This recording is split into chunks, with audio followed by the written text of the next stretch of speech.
students, and welcome to week 4. It feels like time's flying fast, doesn't it? So this week it's very interesting. So one of our big topics, we have two things that we're focusing on this week, and is selection tests. I think we could probably do 5 weeks of selection tests. There are so many selection tests out there. So I've kind of hit some of the big most common ones that you might see. I think what I will say about selection tests, there are, again, so many out there. And then some industries, like, there might be some science, some life science industries in which pre-testing is critical. There might be some significant administrative roles that need to have an administrative Excel, Word, and typing test. Definitely there are a place for selection tests. What you want to make sure is that it's relevant. Don't just throw a barrage of tests at people to do so, because that's not going to make sense. It might even frustrate the candidate. In fact, I just had a friend the other day say, I just took the weirdest employment test of my life. And I've taken a lot of employment tests. This thing was asking me the craziest things ever. What does it sound like to you? And it sounded like it was a personality test is what it sounded like. And she's like, well, what in the world are they trying to find out? I'm like, who knows? Who knows what the purpose of it is? The job was for a guest-facing job, renting apartment homes. So I don't know what they were seeking there. So you don't want to confuse the candidate. And again, right now, it's a candidate's market. It's not an employer's market. So think about it. If your candidate has to jump through a million hoops just to speak with you, maybe they'll go to somewhere else because it's easier and they'll get hired faster. So the longer you make the hiring process, the more challenging it can be. So selection test, the other thing I'll say about selection test is consistency. If you determine that XYZ job needs a typing test, every candidate you interview has to have completed that assessment. If you start picking and choosing, like, he doesn't look like a good typer, so he'll take that typing test. You can't do that. If you're going to do it, you have to do it consistently. In this chapter, not only do I talk about some different tests, there's an extras, and it's not quizzable, it's just kind of for fun, but I put some samples test, a sample IQ test.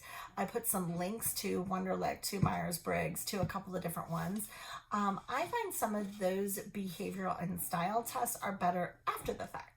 So if you have a team and you're putting together maybe a work team from existing staff, and you want to have a lot of different dynamic personalities, having everyone do Myers-Briggs personality indicator and then putting together a diverse team, that might be a way to do it. It also might be a good to do. I've done these with work teams that are having challenges. You do Myers-Briggs, and then you teach everyone about the different styles and help them better interact with different styles, not their own. So that can just help a work team process their communication in a different way. So that's really good. What else about incentive tests? If you're going to do them, I also recommend having it be something that's either proctored by an outside company or a third party, or a lot of assessments now can be built into the interview process. In fact, I was just helping somebody post a job on Indeed, and it was for an administrative position. So we chose they had like nine or 10 different skills tests that you could put in right in Indeed that was included. So we did the admin skills test because this position did need to know how to type, use a computer, use Word, use Excel, etc. So I thought that was kind of clever. And I think what was interesting about it is people that did not complete the skills test, is that a filter like, hey, thanks for applying. Are you applying to just 100 jobs quickly? Maybe you should complete the skills test that I need you to. So that's a kind of interesting. So I haven't really checked out a lot of the other job posting boards, but I will keep an eye out for that. Maybe everyone's doing skills tests. So if that's an option, that might be one way to do it. The other thing is big companies, like I worked for Marriott for a long time, they have a custom application and a custom selection process, and it was a behavioral star indicator. And so they built that into their application system, and you could not complete the application without completing the assessment. So that was a hard stop, where like on Indeed, I noticed that people could complete the application and not do the skills test. So I thought that was interesting. The other thing that we're talking a bit about is hiring incentives and attracting people. How do you make it more attractive to come and work for you? And it is hard to find employees out there. They're calling it, and I might be repeating myself from one of my PowerPoints that you'll be able to listen to in addition to just read. I did voiceovers on all of the slides for the PowerPoint called Incentives and Attraction. So you can listen to those. If you put it in play mode, you'll hear it. If not, there's like a little sound icon. If you click on the sound icon and hit play, then you'll be able to hear the voiceover of what I'm saying in there. So getting people, it's a great resignation. People are quitting in mass droves. Not that they're getting fired or being furloughed like in the beginning of the pandemic. So in March of 20, April of 20, people are getting laid off and furloughed. Now people have dealt with all of this for a year and they want something more satisfying. And working the grind and working 3 jobs for minimum wage, it's not satisfying anymore. So people are really looking for something different. If employers want employees, they're going to have to pivot too. So it can't be do what you always did, you'll get what you always got, right? We can't do that. We're going to have to pivot too, and we're going to have to make it more interesting. And I think flexibility is the name of the game. Why work Monday through Friday 9 to 5? Why can't you work 7 days a week with different shifts? And maybe I work 4 hours in the morning and 4 hours at night. Why can't I? Like really thinking outside the box on how to help people balance their personal needs, true work-life balance, not pretend work-life balance, but true work-life balance. All right, what else is going to happen this week? So there is a discussion board, but it's an extra credit discussion board. And I hope you do it because it's easy and it's actually pretty fun, but it's not going to take a lot of time. I'm doing a callback from week 2. So week 2, I had you think about a job and post some characteristics about that job. Now I'm having you write a creative tagline.